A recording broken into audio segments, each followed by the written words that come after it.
A relationship isn't where you sacrifice yourself to be loved, but where you are seen, needed, and valued. Brené Brown.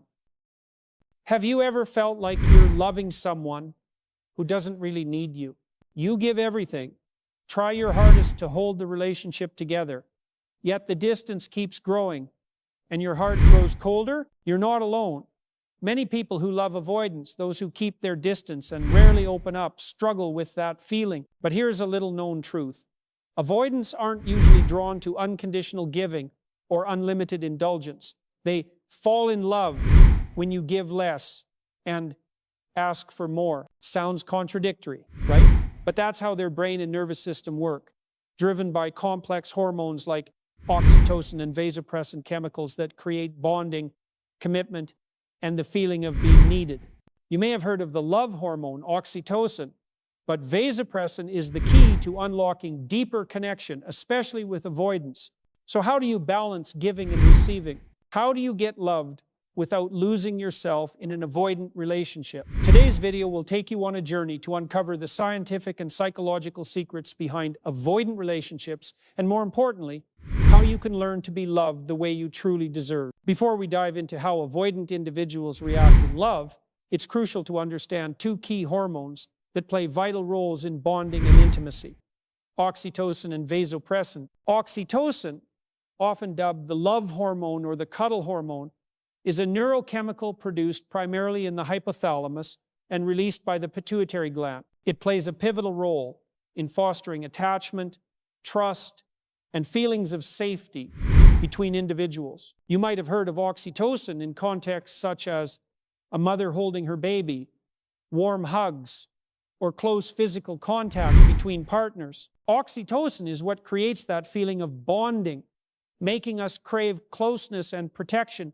with those we love. In contrast, vasopressin is another hormone crucial for maintaining long-term bonding and the sense of possession or protection, especially prominent in men. Vasopressin activates protective and loyal behaviors, promoting stable and committed relationships.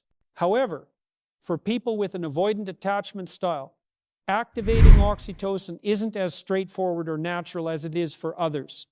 They do not easily experience intimacy and bonding without a special foundation. One critical prerequisite is a deep intellectual connection. This means before opening up emotionally, they need to feel a mental synchronicity, a meeting of minds, sharing of knowledge, values, and viewpoints. This isn't casual chit-chat, but a subtle, nuanced connection where two people can discuss, lightly debate, and share perspectives without feeling judged or pressured. Only after this intellectual connection is established do avoidants begin to invest emotionally, gradually building trust and a sense of safety in the relationship. When they feel safe and accepted without judgment, they can move toward emotional intimacy. From there, physical intimacy, such as hugging, holding hands, or kissing, begins actions that not only express affection, but also stimulate oxytocin production, deepening the bond. Interestingly, for avoidance, feeling safe alone is not enough to sustain a long-lasting, deep relationship. They also need to feel needed, valued, and that they have an important role which relates to vasopressin. They want to feel they are not just receivers, but givers, protectors, and essential parts of the connection. If they only receive without any expectations or demands from their partner, avoidants might feel safe but not attracted. They tend to withdraw if they lack challenge or the sense that they are truly needed or can meaningfully express themselves. Thus, relationships with avoidance require a delicate balance. You need to establish a strong intellectual connection and simultaneously create an environment where they feel activated in their importance and worth, which stimulates vasopressin, fostering commitment and loyalty. This also explains why avoidants are often drawn to partners who set boundaries, give moderately, and ask for more. They need to feel needed, not just as caregivers or unconditional givers, but as someone the other can rely on and depend upon. While oxytocin lays the foundation for initial intimacy and connection in relationships, vasopressin plays the crucial role in determining long-term commitment and deeper bonding, especially in male-female dynamics. Vasopressin is closely tied to the feeling of being needed, valued, and the role of protector or provider in a relationship, an aspect particularly important to avoidant attachment individuals. Interestingly, avoidants often do not feel attraction or form lasting bonds unless they perceive themselves as having an important, irreplaceable role in their partner's life. They don't simply want to be loved. They need to feel that they hold an indispensable position in the relationship's stability and growth. This is a key point many overlook when dealing with avoidance. So, what happens if you are the one who gives too much? If you constantly try to please them, indulge their every need, and accommodate without requiring them to contribute or show they need you, this may seem like devotion and love, but it can backfire. Avoidance will feel comfortable, even safe, in a relationship where there are no pressures or expectations. But at the same time, they will not feel attracted or motivated to bond deeply. This safety lacks a crucial stimulant, the feeling of being needed and respected as a valuable and important individual. That's why avoidants are often drawn to people who give less and demand more. It sounds paradoxical, but it awakens in them the feeling of being important, acknowledged, and irreplaceable. When their partner sets boundaries, expresses clear needs, and isn't afraid to ask for reciprocation, avoidants feel recognized and empowered in the relationship. This activates vasopressin, encouraging greater investment in long-term commitment. They don't want a partner who only gives without asking. They want a partner who makes them feel important, strong, and responsible for maintaining the relationship. This makes all the difference between a comfortable but shallow relationship and one that is deep and enduring. Additionally, this is a warning for those with anxious or fearful attachment styles.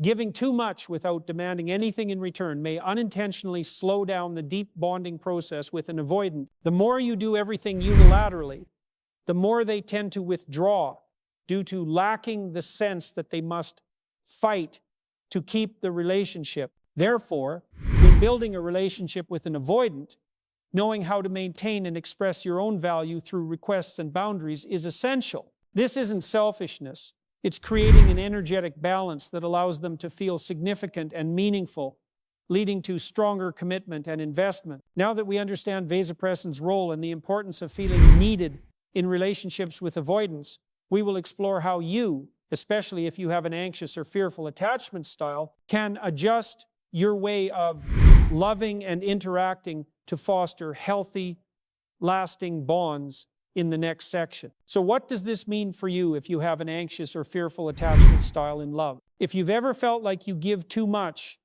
constantly trying to hold the relationship together, doing everything to be loved, you're not alone. Many people have this tendency, partly out of fear of abandonment, partly because they feel unworthy, or because they want to win the heart of their partner by doing everything they can. But ironically, giving too much can create a trap in relationships with avoidance. When you give everything without setting boundaries or expressing your real needs, the avoidant partner may feel cared for but never truly needed.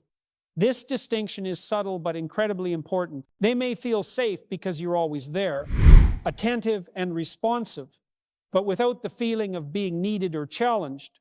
They often lack deep attraction or motivation to bond more closely. A deep connection or bonding is not just about comfort, but about reciprocal interaction and energy exchange between two people. When one side only gives without receiving, that energy loop becomes one way, eventually leading to fatigue and distance. Avoidants, despite their desire for connection, need to feel that they are important and needed.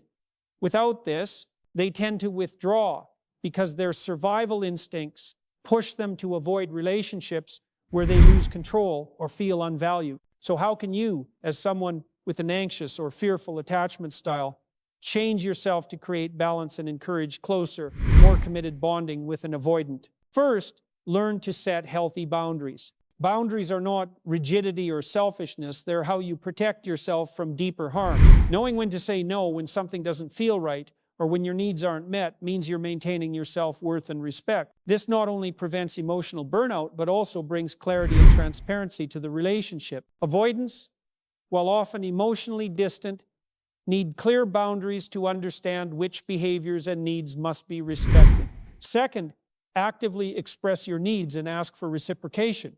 This is a tough lesson for many anxious people who fear that asking for what they want will push their partner away or cause conflict. But in reality, not voicing your needs leaves avoidants unaware that they must change or invest more. By clearly communicating your needs, you help them understand you better and give them the chance to feel needed, which is a powerful motivator for avoidants to invest emotionally for the long haul. Third, practice positive receiving. Many anxious or fearful people tend to give endlessly while forgetting that they also deserve to receive care, love, and respect.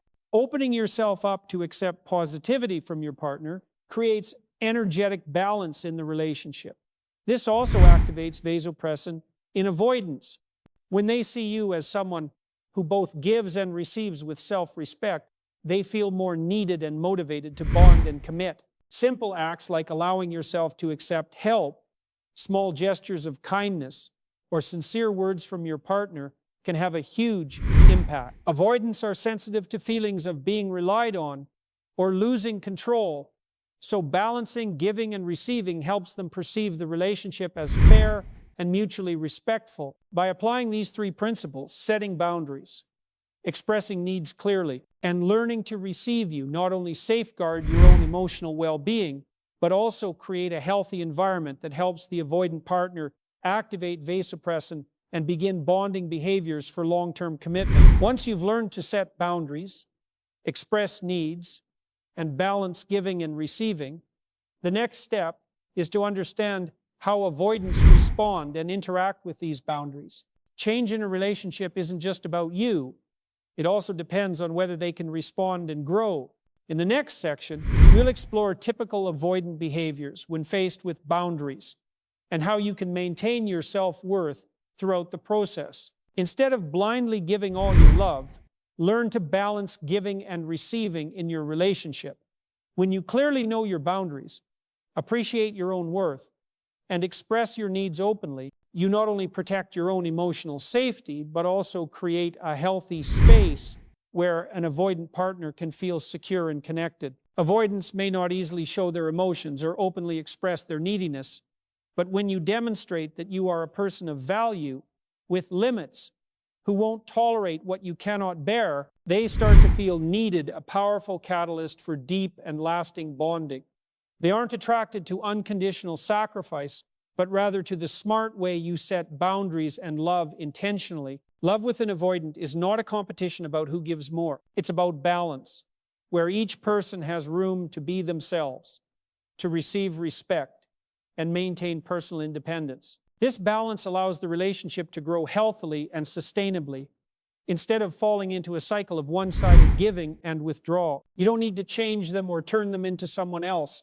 What you need to do is change how you love and how you express your own value in love. When you learn to honor and protect yourself, you send a clear message that you deserve to be loved properly, not just accepted, but respected and valued. If you want to explore specific ways to balance giving and receiving, as well as how to handle deep fears in relationships with avoidance, don't hesitate to leave a comment below or follow the channel to receive more insightful and helpful content. The journey of love and healing always begins with understanding and respecting yourself. You deserve a love where presence, affection, and respect are placed openly on the table, fully, clearly, and equally.